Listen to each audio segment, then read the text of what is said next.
Hey, welcome to Dan's Model Works, and we're at the Big Clutter Zone, my main workshop, and of course we're working on the Mi-10, and I think this is part 4? Oh well, I'm sure there was a caption on the screen to tell you. So let's get the box lid out of the way here.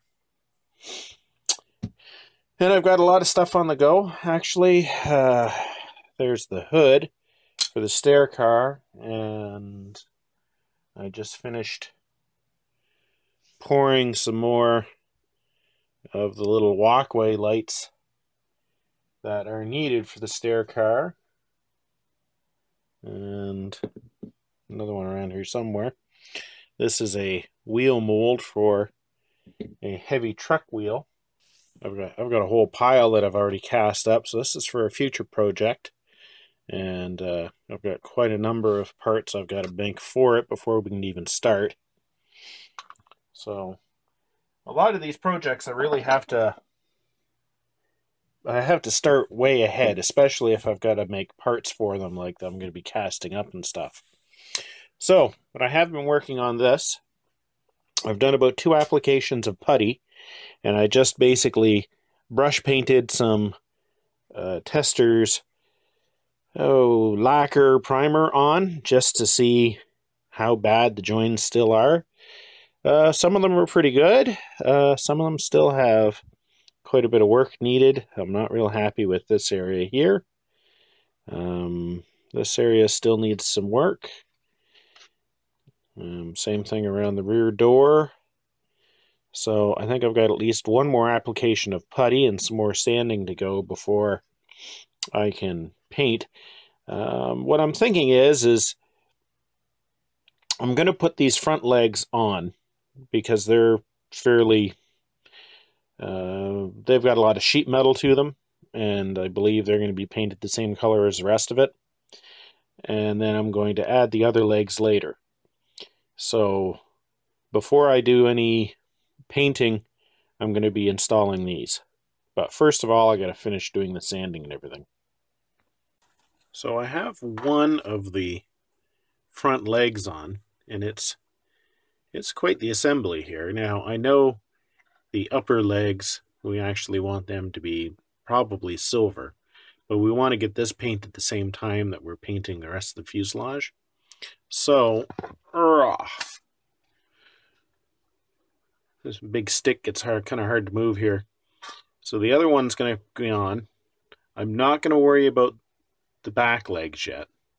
But one of the things I'm going to do is, I'm going to hopefully get the light right here. It's tough to see. There should be a gusset there, and then another one there, and there's one there. You can just see it if I catch the light right. Of course, they've almost been sanded smooth. So what I'm going to do is, using some 10 thou styrene, I'm going to make new gussets and basically glue them on. Because by the time you've got all this smoothed out the way you want it, those are pretty much gone. So I'm going to be recreating those details. Now the actual lugs that the landing gear go into, those are still nice and clear. I haven't filled them up with putty or anything like that. So next step is I'll get the other landing gear on, and these are quite complex, but they go together pretty good. And then I'll be putting the other gussets on. So we have both of the front landing gear legs on. And the reason I'm taking this shot, I'm actually crouched down and trying to hold everything steady. And you know how shaky my hands are. But I think we can see that it's level. It's not tilting to one side or anything like that. So, and that was the main reason that I installed everything right now, is I didn't want to have to be fiddling around with getting everything square after it was painted. This way, these legs are in place, they're square, and we can move on from there. So this is what I meant about restoring the strengthening gussets on the side. And all I've done is, this is just 10 thou styrene, and I cut it to size and shape. And you can see here's the one on the other side now. The one in front of the door has a slightly different shape because, of course, you know, the door has to open there. Now, there is also a gusset right there and there that the landing gear pop into. So I'm going to be recreating those as well. And they're supposed to stand proud of the fuselage. So what we're doing is correct. We're just basically replacing what got sanded off when I had to get rid of this big step in the side of the fuselage. There is our gussets restored. And once again, that's 10 thou styrene. And I did give them a light sanding just to make them a little less proud, because even something as thin as 10 thou styrene is still pretty thick in 1/72nd scale. So all I did was measure the detail that was there and then recreate it as close as I could and then glue it onto those areas. And I was able to use plastic model cement because there was no actual filler on those areas, because by the time I was done sanding everything smooth, those details were exposed. They just weren't proud. So anyway, we have our gussets and our mountings for the rear landing gears restored. Well, our big stick has front legs, and it also has a few tail feathers now. I think that's about all the sheet metal work I need to worry about before I give it a sparkling coat of gray paint. Yeah, won't that be exciting? So it's time to bite the bullet and mask the front windows. Those are the ones I'm not looking forward to. Oh, I always prefer to be able to mask using the mask-all, because you can just brush it on. Whereas when you're having to cut little pieces of masking tape, you're always kind of paranoid that knife blade is going to slip and then you're going to end up with a nasty scratch somewhere. All of the round windows, of course, they're going to be done with mask-all, but the cockpit windows are going to have to be done with masking tape. All right, we have a minor disaster here. Major setback. This is my relatively new bottle of Humbrol mask-all. I think less than a year old. Natasha used it about a week and a half ago, and it was fine. And I took the lid off, so I know the lid was on it. And it has turned to jelly, about 90% jelly. There's still a little bit of live stuff underneath, but I can't get this out. So, since this is Good Friday and all the stores are closed, which is why I actually have time to work on things today, I can't get another bottle of mask-all, so I did have a bottle of microscale micro mask.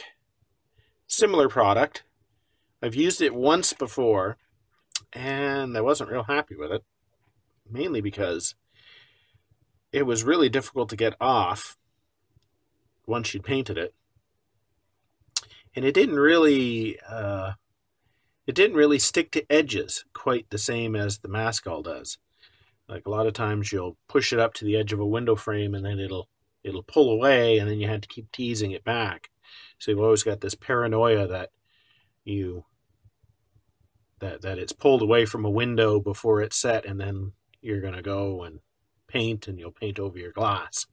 So anyway, I have used this to mask all of our round windows. I need to go back and fix a couple of them. But we will see. While applying it, a little bit too much got on there and wanted to go over the edge. So I'm going to yank it off these two windows and redo those ones. So the Mi-10 is hanging up in the spray booth, ready for a coat of Humbrol light gray, number 64. And as you can see, by turning this screw up here at the top, I can rotate it around and hopefully get to all sides. So we're set up and ready to do that. Alright, so we've got a nice coat of Humbrol light gray applied. And normally I would be leaving decals to a much later point of the assembly. But you know what? I'm thinking probably it would be easiest at this stage to do the decals and seal the fuselage before doing any further assembly on it, because all the rest of the assembly is just fiddly little struts and things.